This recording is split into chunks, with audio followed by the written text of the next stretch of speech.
There's something you should know about belief.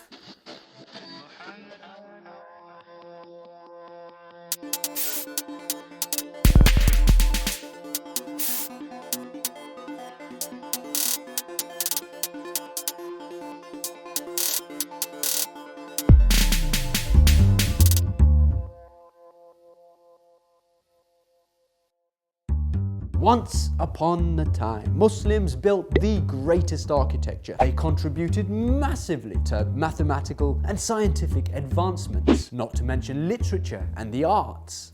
We were the movie makers. We were the dreamers of dreams. Where did we all go wrong? The Holy Quran states, "And whoever adopts unbelief instead of faith, he indeed has lost the right direction of the way." And that is what it all comes down to. Faith. Belief. But what is faith? Why do we need to believe? Qin Shi Huang, the first emperor of China, believed that he could build the Great Wall of China. So he built it. Napoleon Bonaparte believed that he could build the French Empire. So he conquered. And Mahatma Gandhi believed that he could liberate India from the British rule. So he liberated. You see, faith is that very thing which allows a human being to maximize his potential and actually do things.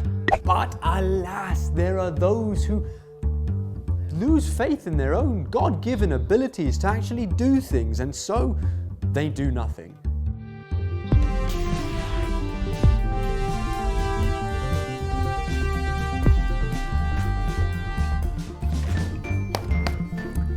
An epidemic is sweeping the globe. Muslims everywhere just don't believe. Experts in the field are putting the root cause of the problem down to a lack of self-esteem. Scott Kiltman, our leading expert, reports. They've forgotten about the great days of Islam that Jabir ibn Hayyan, student of the Imam Jafar as-Sadiq, is considered to be the father of modern chemistry. We invented science for Jabir's sake, invented the methods to grind glass into lenses that were later used in Europe to invent the telescope. We also had working medicine while Europeans still told people to swallow cattle dung for the plague and drink ground up frog bones for gout. In the 10th century, a Muslim described and treated smallpox and also used alcohol as an antiseptic. And in the 11th century, a Muslim diagnosed and treated meningitis, and a Muslim discovered the camera obscura. Muslims built the first observatory as a scientific institution in the 13th century, and a Muslim explained the cause of a rainbow. We'll talk about Leonardo da Vinci and the Wright brothers and their designs for flight machines, but would you believe years before either of them, a Muslim was the first inventor to attempt to fly in 810 AD. And what's the situation now? Now? I'll tell you what now.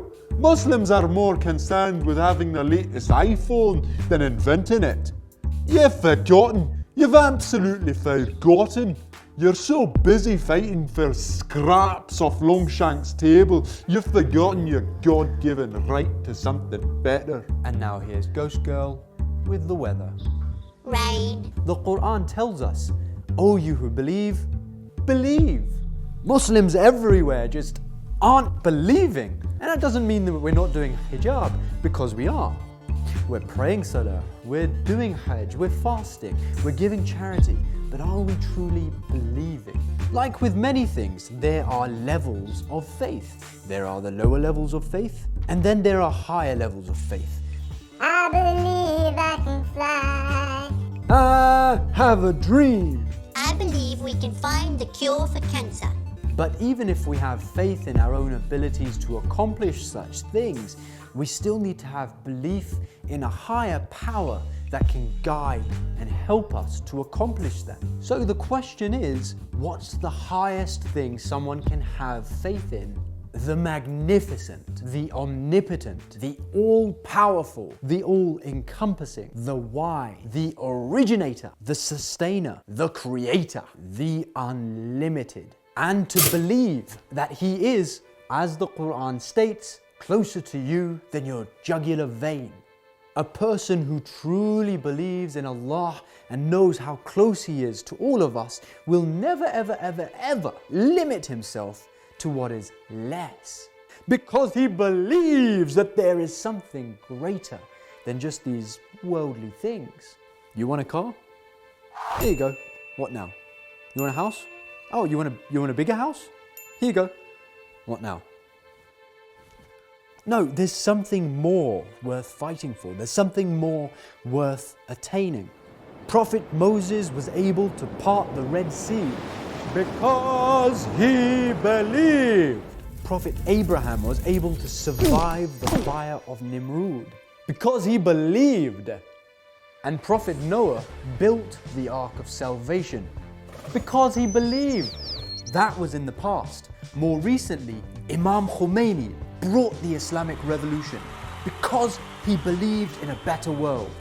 And in the future, we are going to see the greatest revolution of all time, the advent of Imam Zaman, the awaited savior of mankind, who will fill the earth with peace and justice. Now it's your turn to believe. People have even lost faith in the fact that world peace is achievable. People just don't believe that a world without war, without famine, without poverty can exist. But we know it can.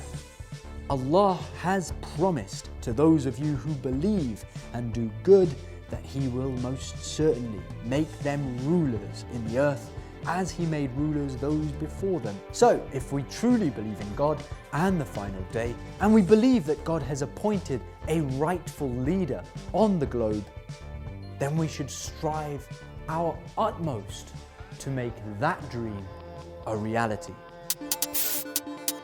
Next fortnight, we're going to be talking about something that is going to tickle your fancy quite a bit. We'll see you there.